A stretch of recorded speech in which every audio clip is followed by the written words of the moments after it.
Hi class, Professor Seeger here. In this video, I will be going over a couple of ways sound devices are significant in poems and can even help create meaning. I will also go over a couple of poetic terms or effects related to sound and the subtle effects they have on the reader. It is best that you are familiar with the figurative language lecture before you proceed with this one.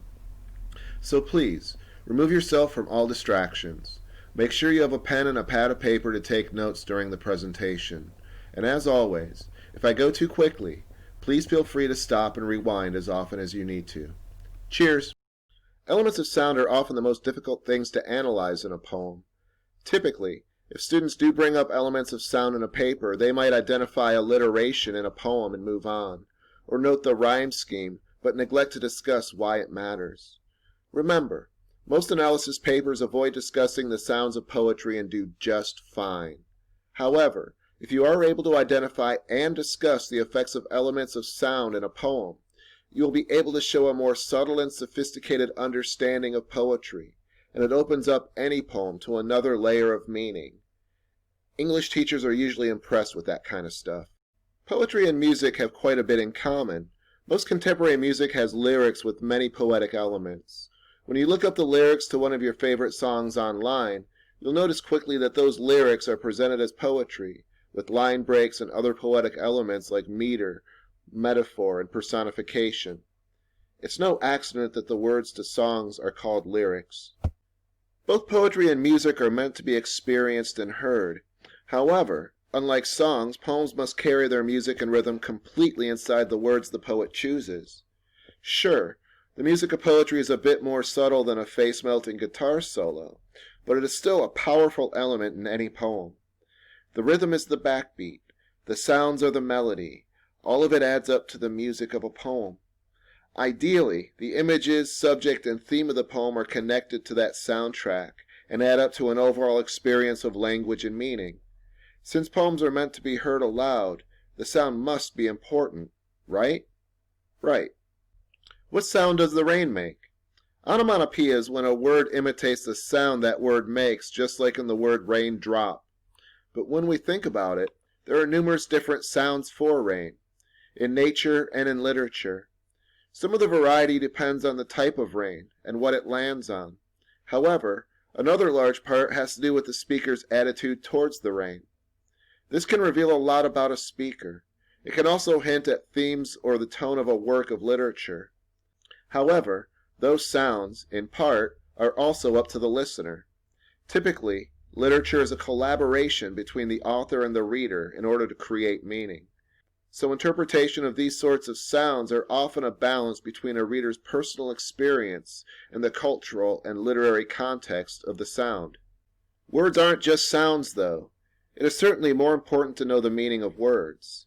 Understanding the effects of sound, however, does add to our emotional and physical understanding of language and our experience of it. Sounds evoke a mood, create an atmosphere, and can even convey emotions.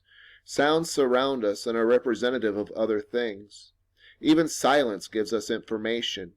Typically, sounds either reinforce and deepen the emotion of a situation, or they work to contrast it. Remember, sounds and rhythms might be worth discussing, but they aren't the most important parts of a poem. They work with the most important parts, which are the words and images the poet selects to express those ideas, feelings, and histories.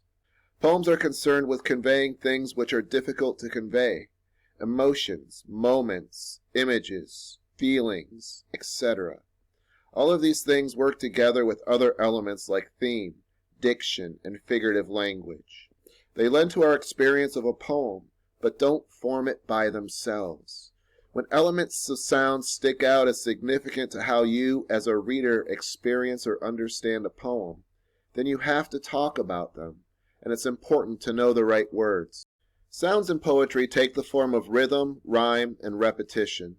These patterns of sound inherent in the words chosen by the poet create a sort of soundtrack, an additional level of meaning and an oral experience of language. Alliteration is the repetition of consonant sounds in words. It can be initial, at the beginning of words, internal, within the words themselves, or hidden, typically only made evident when the poem is read aloud. The effect of this repetition all depends on the sound that is being repeated. In Robert Hayden's poem Those Winter Sundays, there is a significant repetition of a K sound. This is not accidental. What is the effect of the repeating K sound in relation to the meaning and atmosphere of the poem? In what ways does the sound mimic the meanings in words like cracked?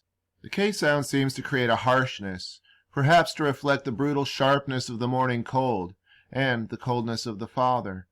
It also imitates the crackle of a fire starting. This is a form of imagery and scene setting. However, the harshness of the cold also reflects the coldness of the son and father towards each other. The fact that this harsh coldness resides in the language and contrasts the father's actions suggests various things about the emotional complexity of the speaker's memory. On the other hand, the repetition of S sounds could be either soothing or hypnotizing. Either way, alliteration shows readers new connections between words that share sounds. Assonance is similar to alliteration, except it refers to vowel sounds. Again, we are looking for connections and emotional effect. But keep in mind that most of the emotional effects of alliteration and assonance depend on the particular sound, how long it is extended, and its context in the poem. Of course, vowels tend to have a different sound and feel and significance than consonants have. In general, vowels tend to sound softer, but that isn't always the case. The best advice I can give you when reading for repeated sounds is to read a poem aloud attentively and ask questions. What might an O sound do for the tone of a poem? Is that O long or short? It makes a difference. It is up to you as the reader and analyzer to reveal what that difference is. Listen to this line as I read it aloud. Late August was a pressure drop, rain, a sob in the body. Can you hear the drop repeating in sob and body? It has a subtle effect of deflating or depressing the reader. What becomes amazing is when we associate the sadness with sob and attach it to the word body. We take the emotional and apply it to the physical. Euphony is when a passage of poetry has a pleasing sound, usually signified by soft, round sounds. However, there may be soft, plosive sounds like the P in the following passage from Christina Rossetti. When I am dead, my dearest, sing no sad songs for me. Plant thou no roses at my head, nor shady cypress tree. Euphonous passages avoid sharp or harsh sounds and typically signal a pleasant or beautiful moment. The fact that this passage depicts an author's death seems to contrast the pleasing sounds of the passage. Cacophony, on the other hand, is when a series of sounds create a discordant or grating experience. This is typically achieved by hard consonants such as G's, K's, and T's. Consider this passage from Milton. Grate on their scrannel pipes of wretched straw. I don't know what a scrannel pipe is, but from the cacophony I know I don't want one.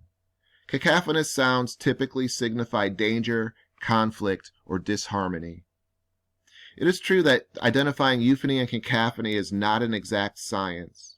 Everyone hears sounds differently, but one thing to remember with either euphony or cacophony is that if you are writing about it, the passage you identify should be a fairly dramatic example.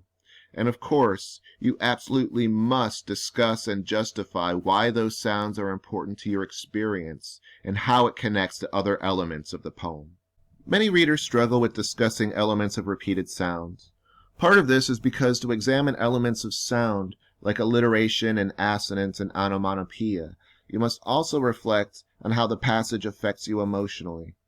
Remember, when analyzing elements of sound especially, you must allow yourself an emotional reaction, which may very well be subtle. Reflect on that emotional reaction and connect it to a larger meaning in the poem.